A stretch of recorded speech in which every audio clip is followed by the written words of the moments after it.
नमस्कार। GRS news के special programme में आपका स्वागत है। आज हम इटावा शहर में विभिन्न मुद्दों की जानकारी और उस पर समाज का चिंतन और विचार क्या है ये समझने की कोशिश करने वाले हैं। हमारे साथ दैनिक दिगवार्ता के संपादक डॉक्टर उमेश सिंह तोमर हैं। उनसे हम जानने का प्रयास करेंगे कि जो अभी मुद्दा है वर्तमान में 10 साल बड़ी देश में मजबूत सरकार रही और अब की बार तीसरी बार भी जिस तरह से आज प्रधानमंत्री नरेंद्र मोदी को एनडीए संसदीय दल का भी नेता चुन लिया गया और वो हाल में ही राष्ट्रपति भवन जाके अपना सरकार बनाने का दावा पेश करेंगे। संभवतः 9 तारीख को शपथ ग्रहण होगा नई सरकार। तोमर साहब नमस्कार। नमस्कार। तोमर साहब, हम ये जानना चाहते हैं आपसे कि आपने 10 वर्ष का एक मजबूत और एक कर्तव्यनिष्ठ प्रधानमंत्री का कार्यकाल देखा। इससे कोई इनकार नहीं है कि प्रधानमंत्री मोदी ने देश हित में कहिए कड़े कुछ निर्णय लिए, भले ही वो निर्णय विपक्ष को नागवार गुजरे हों। अब की बार इस चुनाव में भाजपा को हालांकि स्पष्ट बहुमत नहीं है, लेकिन एनडीए को बहुमत है। आपको क्या लगता है कि इस बार प्रधानमंत्री क्या उसी तरह के कड़े निर्णय ले पाएंगे? कड़े निर्णय लेने में लिए तो व्यवस्था करेंगे, लेकिन कुछ ना कुछ दिक्कतें आएंगी। अब विपक्ष भी थोड़ा मजबूत हो गया है। पहले विपक्ष कमज़ोर था, अब विपक्ष भी मजबूत है और इनके जो सहयोगी दल हैं वो कुछ ना बर्ताव करेंगे, इससे कुछ ना कुछ न्यूनता आएगी। कड़े निर्णय लेने में एकदम दिक्कत आ जाएगी।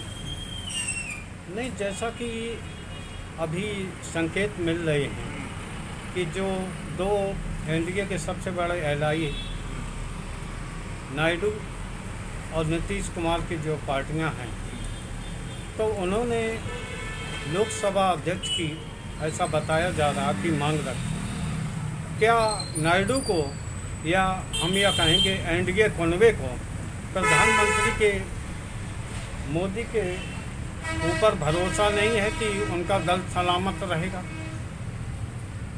ये तो आपसी खींचतान के हिसाब से बनेगा क्या होता है, लेकिन ये सरकार तो चलेगी, लेकिन कड़े निर्णय लेने में दिक्कत पड़ेगी। कड़े निर्णय तो लेंगे ही जी, जो कुछ हो सरकार का। फिर आपसी भीतरघात से इन्हें थोड़ा नुकसान हुआ है, वरना फुल फ्लैश में आ जाता मैटर। नहीं, आपने ये देखा होगा कि उत्तर प्रदेश भारतीय जनता पार्टी का बड़ा मजबूत गढ़ माना है। लगातार अपने 2 कार्यकाल में 2014 में तो मोदी जी ने अपने सहयोगी अपना दल के साथ 73 सीटें और 2019 में 64 सीटें उन्होंने जीती थी, जो कालांतर में बढ़कर 66 तक हुई। उपचुनाव में रामपुर और आजमगढ़ उन्होंने जीत लिया था। तो अब की बार ये संख्या 36 तक रहेगी। तो आखिर क्या कमी रही? और प्रधानमंत्री का भी जीत का आंकड़ा जो 3 लाख 3.5 लाख रहता था, अब की बार 1.5 लाख पर रहा। आखिर क्या कारण रहा कि पार्टी के रणनीति में कोई कमी रही या वास्तव में बेहतरघात हुआ है? नहीं, इसमें ज़्यादातर उनका भीतरघात हुआ है, आपस में भीतरघात हुआ है। एक दूसरे की बात न मानने से ही ये समस्या आई हैं। और जब जितने कैंडिडेटों को उन्होंने चुना कुछ लोगों ने मना किया, लेकिन उन्होंने नहीं मानी। एक दूसरे की बात न मानते हुए ये भीतरघात भीतर से भीतर चलता रहा, इसलिए नौबत आ पाई, वरना कोई नौबत ही नहीं आती। स्पष्ट बहुमत मिलता कस के। नहीं, जैसा कि आपने सुना होगा कि अगर अच्छा बहुमत आ जाता तो अपने जो प्रदेश के मुख्यमंत्री योगी आदित्यनाथ को हटाया जाता। आपको क्या लगता है कि चूँकि यहाँ से भारतीय जनता पार्टी को व्यक्तिगत तौर पर बहुत नुकसान हुआ है।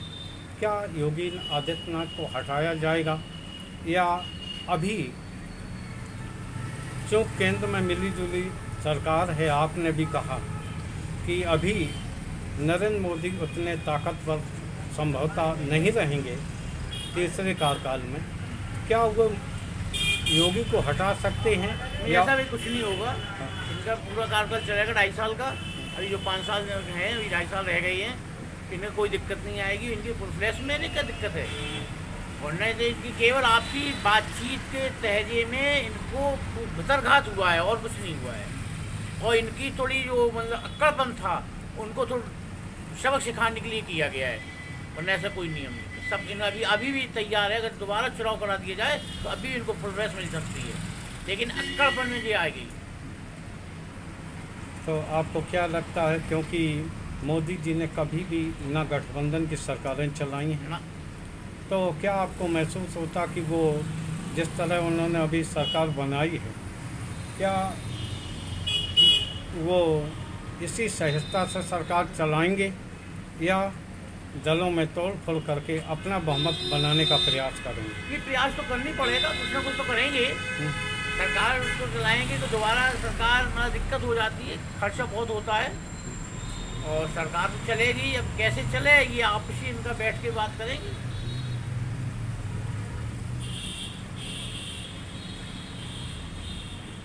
इसके माने सरकार कड़े निर्णयों से बचेगी। हाँ, जैसा कड़े कि निर्णय में थोड़े जहाँ की नायडू ने भाई कहा भी था कि कई ऐसे मुद्दे हैं, नहीं, अब सहयोगी दलों का थोड़ा साथ तो लेनी भाई पड़ेगा। उनको आपकी बातें माननी पड़ेंगी। तो हमारे ख्याल से अब कड़े निर्णयों से बचेंगे, बचना पड़ेगा इन्हें थोड़ा। हाँ। लेकिन कुछ निर्णय लेने के लिए इन्हें लेंगे तो विरोध होगा, तो देखा जाएगा बाद में। तो आपके बातचीत से हमें ये लाभ लगा कि निश्चित तौर पर प्रधानमंत्री मोदी अब स्वतंत्र रूप से निर्णय लेने में सक्षम नहीं रह पाएंगे।